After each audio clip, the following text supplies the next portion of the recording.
आत्माओं की दोस्ती ने उसे किंवदंती बना दिया। आत्माओं का कृपापात्र डैनियल होम आम जनता तो आम जनता, बड़े बड़े वैज्ञानिकों तक के लिए जीवन भर पहेली बना खम ठोक ठोक कर चुनौती देता रहा, आत्माओं के अस्तित्व को सिद्ध करता रहा और कोई भी उसकी बात को काट नहीं पाया। उसकी उपलब्धियों से हतप्रभ वैज्ञानिक विलियम क्रुक्स को उसके बारे में ये लिखने के लिए विवश होना पड़ा। बड़ी अजीब बात है कि उसने विज्ञान को भी अपने समक्ष बौना बना दिया है। अपने जीवन में ही लेजेंड बन जाने वाले डैनियल होम का इंद्रजालिक संसार आज भी अनावृत ही है। जी, यह सच है कि रूहानी दोस्ती ने उसे अपने जीवन काल में ही एक पौराणिक पुरुष बना दिया। वह जीवन भर किंवदंती बना रहा, आज भी उसका इंद्रजालिक मिथक अनावृत ही है। आत्माओं का हमसफर डैनियल होम जन सामान्य तो क्या, बड़े से बड़े वैज्ञानिकों के लिए भी जीवन भर चुनौती बना रहा। कभी भी कोई उसके जादुई पाश को काट नहीं सका। काट सकना तो दूर, उसे कोई भी उसकी वैज्ञानिक व्याख्या तक नहीं कर पाया। होम दर्शकों के सामने बैठे ही बैठे एकाएक गायब हो जाता, आत्माओं के साथ हवा में उड़ने लगता, उनके संग नाचता, कभी धुंध में बदल जाता, फिर एक बिद में विलीन, कभी उसका सिर धड़ से गायब हो जाता, कटा हुआ सिर खिड़की के पार चला जाता, दिलों की धड़कन थौमे मूक दर्शकों के होश फाख्ता हो जाते, तभी वे मुस्कराते हुए होम को अपने ही बीच कुर्सी पर विराजमान पाते। उसके जादुई कारनामों से दुनिया दंग थी, तभी तो विश्वविख्यात भौतिक रसायनज्ञ विलियम क्रक्स ने क्वार्टरली जर्नल ऑफ साइंस जुलाई 1871 के अंक में लिखा, मैंने जो कुछ भी देखा उसे याद करता हूँ तो मेरे दिमाग में अजीब सी उथल पुथल मच जाती है। तर्क कहता है कि यह विज्ञान की दृष्टि से एकदम असंभव है और मैं ये बात पूरे विश्वास के साथ कह रहा हूँ कि जब जब भी मैंने उसका प्रदर्शन देखा, मुझे उसमें कोई हाथ की सफाई जैसी बात पता नहीं चल सकी। वह ऐसा कैसे कर पाता है, मेरी समझ के परे है। बड़ी अजीब बात है कि उसने विज्ञान को अपने समक्ष बौना बना दिया है। तो ऐसी अनबूझ पहेली का नाम था डैनियल होम। लंबी छरहरी काया वाला होम यद्यपि जिस्मानी तीर पर कमजोर था, पर रूहानी दोस्तों ने उसे ऐसी असाधारण ताकतें दे रखी थीं कि जिसकी कोई सानी नहीं। बचपन से ही रूहों ने उस पर कब्जा जमा लिया था, जब उसने ठीक से बोलना भी न सीखा था। पादरी स्टोव ने उसे एक गंदी आत्मा वाला अस्वीकृत बालक घोषित कर दिया था। फलस्वरूप वह अपनी निपट अकेली दुनिया में खोया पियानो की मधुर धुनों के संग अपनी तुतली बोली में अपने बचपन के दिनों को काटता रहा। मगर शुरू से ही उसमें बोलने की कला परवान चढ़ गई थी। स्वाध्याय तो वह था ही, फलतः वह धर्मोपदेशक बन गया। उसकी वाणी और बोलने की कला में जादू था। 13 साल के इस किशोर धर्मोपदेशक की आवाज सुनने के लिए श्रद्धालु भीड़ घंटों खड़ी रहती थी। उसके बचपन में ही पहला रूहानी चमत्कार हुआ। यह कोई सन 1846 की बात है। उस वक्त वह अपनी चाची के घर रहा करता था। एक रात उसने अपनी चाची को सोते से जगाया और उसे बताया कि अभी एडविन की आत्मा मेरे समक्ष उभरी थी। उसकी चाची उसे ऐसे घूरने लगी मानो वह किसी पागल को देख रही हो। तभी होम ने हवा में 3 बार अपने हाथ लहराए और कुशल भविष्यवक्ता की तरह घोषित कर दिया कि उसका दोस्त एडविन मर चुका है। उसकी चाची बड़बड़ाती हुई सोने चली गई, लेकिन शीघ्र ही मालूम हुआ कि वाकई 3 दिन पूर्व उसका दोस्त एडविन एक दुर्घटना में मर गया था। इस पहले चमत्कार के कोई 4 साल बाद उसने घोषित किया कि 42 साल की उम्र में उसकी मां मर जाएगी, फिर भी अगले 3 सालों तक वह अपनी दिवगत मां की आत्मा से संपर्क रख सकेगा। और आगे चलकर हुआ भी ऐसा ही। मां के स्वर्गवास के बाद होम द्वारा बताई गई निर्धारित तिथि को होम अब दुनिया में निपट अकेला था। एक पादरी के रूप में उसने खासी ख्याति अर्जित कर ली थी। इस दुनिया में भले कोई होम का न था, पर उसके लिए सदा एक दूसरी दुनिया के दरवाजे खुले रहते। वे आत्माएं उसे अपना जीवन संवारने के लिए उसे मार्ग भी बताती। होम आत्माओं का आह्वान करता है, ये बात चारों ओर अब तक फैल चुकी थी। दुनिया उसके चमत्कारों को देखने के लिए बेताब थी। अपनी विश्व यात्रा के पहले दौर में वह विल्मेटिक गया, जहां वह हॉयडन के घर ठहरा। वहीं पर न्यूयॉर्क विश्वविद्यालय के प्राध्यापक डॉक्टर जॉर्ज बश से उसकी भेंट हुई। यह महज संयोग था कि बुश भी ऐसी चीजों में दिलचस्पी लेते थे और इसके अध्ययन में सासा वक्त बिताते थे। अपने प्रवचनों के दौरान उन्होंने होम को भी अपने साथ साथ रखा, पर हुआ ये कि बश की गूढ़ सारगर्भित बातों से श्रोता प्रभावित कम होते और वे होम की सहज बातों को ज्यादा गौर से सुनते। उसने श्रोताओं को अज्ञात दुनिया के नज़ारे दिखाए थे जिससे सभी होम के फैन बन चुके थे। उसकी ख्याति फैलती ही जा रही थी। सुप्रोप के बुद्धिजीवियों का एक प्रतिनिधिमंडल उससे मिलने आया। दल के सदस्यों कवि क्लैनवॉन्ट, वी.के. विल्स, विलियम एडवर्ड तथा डेविड ए. विल्स सरीखे विद्वानों ने उसका प्रदर्शन देखा और विस्मित होकर रह गए।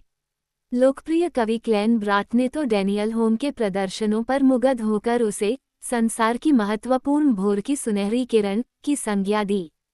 प्रतिनिधिमंडल ने एक दस्तावेज पर हस्ताक्षर किए जो प्रमाण के लिए तैयार किया गया था। दस्तावेज में प्रतिनिधिमंडल के सदस्यों ने लिखा, एक बड़ी मेज जिसके गिदम हम कुर्सियों पर बैठे हुए थे। अचानक हमने देखा कि वह मेज जमीन से उठकर हवा में उड़ने लगी और जिन कुर्सियों पर हम लोग बैठे थे वे भी स्वतः चलने लगी और अचानक हमने अपने आप को हवा में तैरते पाया।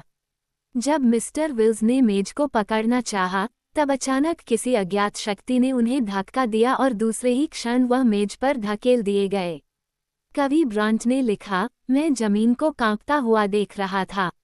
इस बीच डैनियल होम सबको सचेत करते जा रहे थे कि कृपया हाथ पैरों की पकड़ मजबूत रखें। कमरे में प्रकाश फैला हुआ था, अतः हम लोग हर चीज को काफी बारीकी से देख सकते थे। हम पूरी तरह होशोहवास में थे। इस नाते दावे के साथ कह सकते हैं कि हम लोगों को किसी भी तरह छला नहीं गया था और न ही बेवकूफ़ बनाया गया। फिर होम न्यूयॉर्क पहुंचा। यहाँ भी बुद्धिजीवियों ने उसका शानदार स्वागत किया। एक प्रतिनिधिमंडल उसके चमत्कार देखने आया था, जिसमें प्रख्यात होमियो चिकित्सा डॉक्टर जॉन ग्रे, न्यूयॉर्क उच्चतम न्यायालय के न्यायाधीश जॉन डब्ल्यू. एडमोंड्स, पेंसिल्वानिया विश्वविद्यालय के रसायन प्राध्यापक डा. बर्ट हेयर शामिल थे। प्रदर्शन के बाद मुक्त कंठ से प्रशंसा करते हुए दल के सदस्यों ने लिखा, हमने आत्माओं की मौजूदगी का एहसास स्वयं अपनी आंखों से किया है। आत्मा की उपसर्थित विद्युत की अनुभूति के समान थी। उस आत्मा जगत के प्राणी की अंगूठों की नोकों से नीले रंग की चमक भी निकलते हमने देखी। हॉटफॉन्ट के संपादक एफ.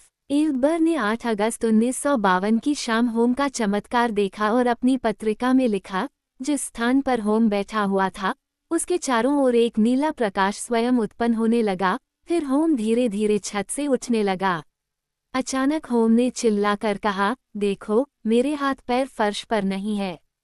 और मैंने स्वयं देखा कि वह एक गुब्बारे की तरह हवा में तैरता हुआ छत में जाकर चिपक गया। फिर धीरे धीरे नीचे उतरने लगा, जैसे कि गुब्बारे में सई चुभो दी गई हो। होम के फर्श पर आते ही फूलों की वर्षा होने लगी।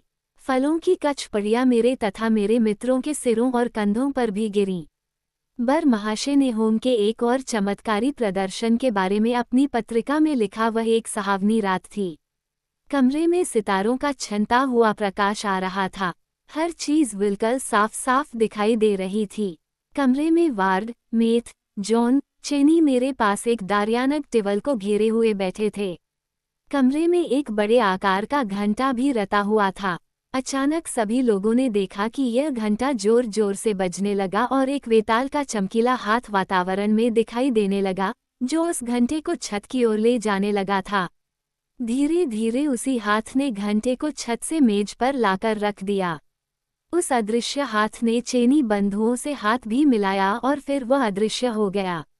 एक दिन की घटना का उल्लेख करते हुए वार्ड चेनी ने लिखा है, उस इतवार की तेज दोपहर की धूप में अचानक कमरे में मरे में रखी मेज तूफान में फंसे जहाज की तरह कांपने लगी तथा कमरे के बाहर समुद्री लहरों का शोर सुनाई देने लगा।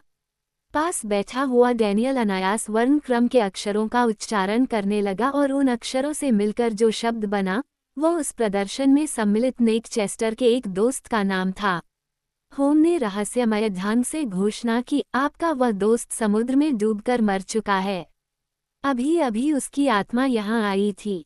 वाकई बाद में ये घटना सच साबित हुई। होम ने अपने चमत्कारों की बदौलत तब तक दुनिया भर में अपने लाखों चहेते बना लिए थे। बिशप क्लार्क ने उसे अनूठे जादूगर के रूप में संबोधित करते हुए लिखा, जादूगर तो एक बड़ा सा थैला, स्प्रिंग, दस्ताने, लोहे की छड़ें, रम तथा अन्य आलतू फालतू चीजों की बदौलत ही चमत्कार कर पाते हैं, पर होम तो असाधारण सिद्ध प्रग्रुप है जिसने अनेक लोगों की जीवनधारा ही बदल दी है। पर अचानक होम इस अमरीकी प्रवास में अस्वस्थ हो गया। हालांकि सन 1853 में विश्व प्रसिद्ध चिकित्सक डॉक्टर गेराल्ड और डॉक्टर ग्रे ने उसकी शारीरिक जांच करके बता दिया था कि उसका बायां फेफड़ा एकदम से खराब हो चुका है, पर होम ने उनकी बातों पर कोई ध्यान नहीं दिया। अतः निरंतर यात्राओं, प्रदर्शनों ने उसके शरीर को अकोका रख दिया। वह बिस्तर से जा लगा। ऐसे क्षणों में उसे घर की याद आई और अपने अनगिनत प्रशंसकों को अमेरिका में छोड़कर एक दिन होम इंग्लैंड चला गया। यहाँ भी उसके प्रशंसकों ने उसे घेर लिया। डॉक्टर बिल्किसन ने मॉर्निंग एडवाइजर में लिखा, मैंने अपनी लड़की के साथ होम के चमत्कारों को देखा है। कमरे में रखी मेज अपने आप चलने लगी थी, फिर जैसे उसमें पंख लग गए हों। वह हवा में उड़ती हुई छत को छूने लगी थी। घंटी स्वतः ही खनखना उठी थी तथा कमरे के एक कोने में रखा एकार्डियन अपने आप बजने लगा था।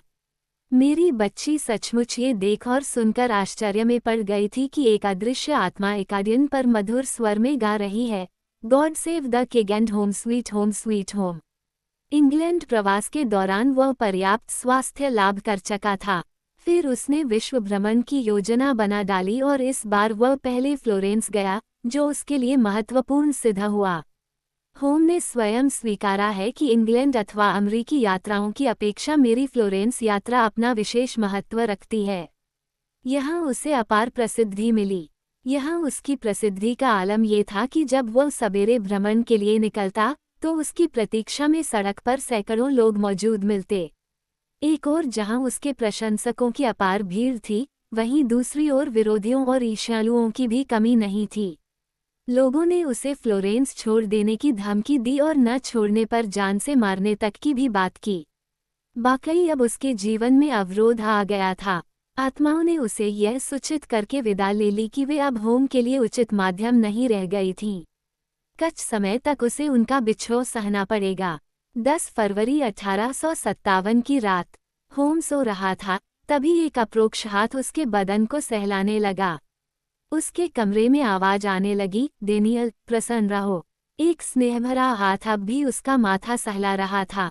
डेनियल होम खुशी से पागल हो उठा। उसकी आंखें मारे खुशी के नम हो आईं, आखिर उसका इंद्रजालिक संसार पुनर्जीवित जो हो उठा था। उसने 13 फरवरी 1857 को नेपोलियन तृतीय तथा रानी यूजेनी के समक्ष अपना प्रथम प्रदर्शन किया। उस शाही कमरे में अचानक भयानक सी आवाजें आने लगीं और कमरे के दरवाजे भड़भड़ाकर बंद हो गए।